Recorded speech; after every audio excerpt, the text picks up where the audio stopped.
अब चलिए हम जो 9वां अध्याय गुरुत्वाकर्षण 9th साइंस का पढ़े हैं उसमें हम समझते हैं कि हमने क्या सीखा। ये छोटे छोटे सारांश के बिंदु हैं। सबसे पहले हम गुरुत्वाकर्षण के नियम की बात करते हैं।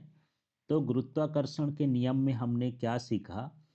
तो इस नियम के अनुसार किन्हीं दो पिंडों के बीच आकर्षण बल उन दोनों के द्रव्यमानों के गुणनफल के समानुपाती होता है तथा उनकी बीच की दूरी के वर्ग के व्युत्क्रमानुपाती होता है। यह नियम सभी पिंडों पर लागू होता है, चाहे वह विश्व में कहीं भी हो। इस प्रकार इस नियम को सार्वत्रिक नियम कहते हैं। तो आपसे पूछा जाए कि गुरुत्वाकर्षण के नियम को सार्वत्रिक नियम क्यों कहते हैं, क्योंकि ये विश्व में सभी पिंडों पर लागू होता है। इसके बाद अगला पॉइंट देखिए।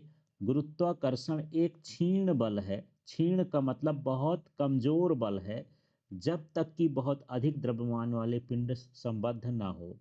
माने जब बहुत अधिक, जैसे सूर्य है, चंद्रमा है, पृथ्वी है, इतने द्रव्यमान वाले जब पिंड होते हैं तब गुरुत्वाकर्षण का प्रभाव बढ़ता है।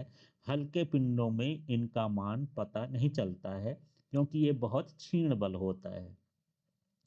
फिर अगला पॉइंट इसका देखते हैं। गुरुत्वीय बल पृथ्वी तल से ऊंचाई बढ़ने पर कम होता जाता है। यह पृथ्वी तल के विभिन्न स्थानों पर भी परिवर्तित होता है। इसका मान ध्रुवों से विषुवत वृत्त की ओर घटता है। तो जो पृथ्वी गुरुत्वाकर्षण बल लगाती है, जैसे जैसे हम ऊंचाई पर जाते जाते हैं इसके बल का मान कम होता जाता है। इसी तरह से यदि हम ध्रुवों से, जो पृथ्वी के उत्तरी ध्रुव दक्षिणी ध्रुव है, उसके बीच की ओर आए, बीच की मतलब विषुवत रेखा की ओर आए, तो फिर इसका मान जो है गुरुत्वीय बल का मान तब भी घटता है। यदि हम गहराई पर चले जाएं तब भी गुरुत्वीय बल का मान घटता है। मतलब गुरुत्वीय बल का जो मान होता है वह सतह पर तो अधिक होता है पृथ्वी की सतह पर। यदि पृथ्वी के तल से ऊपर जाएंगे, पृथ्वी के तल से नीचे जाएंगे, ध्रुवों से विषुवत की ओर जाएंगे, विषुवत वृत्त की ओर या रेखा की ओर, तो गुरुत्वीय बल का मान घटता है।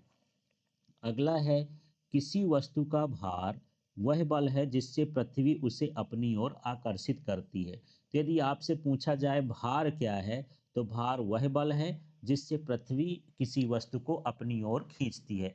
इसलिए सारे पॉइंट आपको लिखना है। इसके बाद है, किसी वस्तु का भार द्रव्यमान तथा गुरुत्वीय त्वरण के गुणनफल के बराबर होता है। तो आप जानते हैं भार को हम लिखते हैं W, द्रव्यमान को लिखते हैं M और गुरुत्वीय त्वरण को लिखते हैं G। तो जो वस्तु का भार होता है वो द्रव्यमान और गुरुत्वीय त्वरण के गुणनफल के बराबर होता है। यहाँ पर एक चीज और भी समझना है।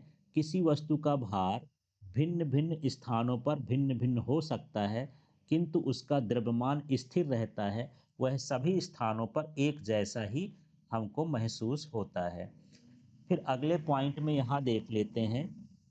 सभी वस्तुएं किसी तरल में डुबोने पर उत्प्लावन बल का अनुभव करती हैं।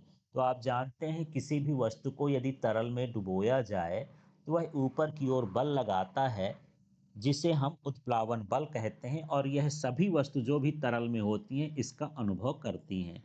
जिस द्रव में वस्तुओं को डुबोया जाता है उसके घनत्व से कम घनत्व की वस्तुएं द्रव की सतह पर तैरती हैं। यदि मान लीजिए किसी तरल में हम एक ऐसी वस्तु को डालते हैं जिसका घनत्व कम हो तो वह तैरेगी, और यदि घनत्व ज़्यादा हो, यदि वस्तु का घनत्व ज़्यादा हो तो वो क्या हो जाता है, डूब जाती है वस्तु। तो इस तरह से यहाँ पर इसके इम्पॉर्टेंट पॉइंट है, इसका पाठ का सारांश है। इसको आप जो है लिख लीजिएगा। नेक्स्ट वीडियो में हम इसके क्वेश्चन आंसर्स को देखेंगे।